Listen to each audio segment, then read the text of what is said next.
Maharaja gold and diamonds, toll junction, Edappally, Palluruthy, Tripunithura, Kalady, Eramalloor, Aroor Palli, Thuravoor, Thrissur. രാഷ്ട്രപതി ദ്രൗപദി മുർമു ശബരിമലയിൽ ദർശനം നടത്തി.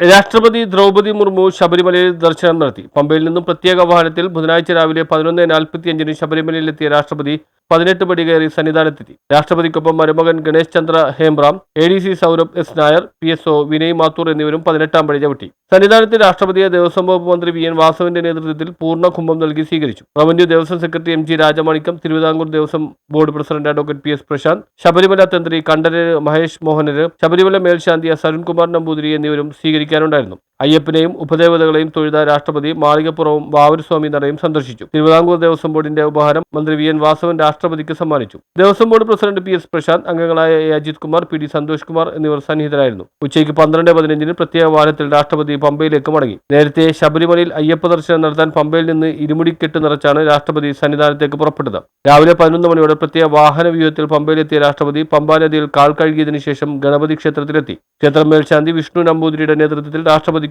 സംഘത്തിനും കെട്ട് നിറച്ചു നൽകി. രാഷ്ട്രപതിക്ക് പുറമെ ADC Saurabh S Nair, PSO Vinay Mathur, രാഷ്ട്രപതിയുടെ മരുമകൻ ഗണേശ് ചന്ദ്ര ഹേബ്രാം എന്നിവരും പമ്പയിൽ നിന്ന് കെട്ടുനിറച്ചു. തുടർന്ന് പ്രത്യേക വാഹന വ്യൂഹത്തിലാണ് സന്നിധാനത്തേക്ക് തിരിച്ചത്. രാവിലെ 8:40 പ്രമാണം രാജീവ് ഗാന്ധി ഇൻഡോർ സ്റ്റേഡിയം ഗ്രൗണ്ടിൽ ഹെലികോപ്റ്ററിലെത്തിയ രാഷ്ട്രപതിയെ ദേവസ്വം വകുപ്പ് മന്ത്രി VN വാസവന്റെ നേതൃത്വത്തിൽ സ്വീകരിച്ചു. Anto Antony MP, KU Janeesh Kumar MLA, Pramod Narayanan MLA, ജില്ലാ കളക്ടർ S പ്രേംകൃഷ്ണൻ, ജില്ലാ പോലീസ് മേധാവി R ആനന്ദ് എന്നിവരും സ്വീകരിക്കാനുണ്ടായിരുന്നു. News bureau, Pathanamthitta.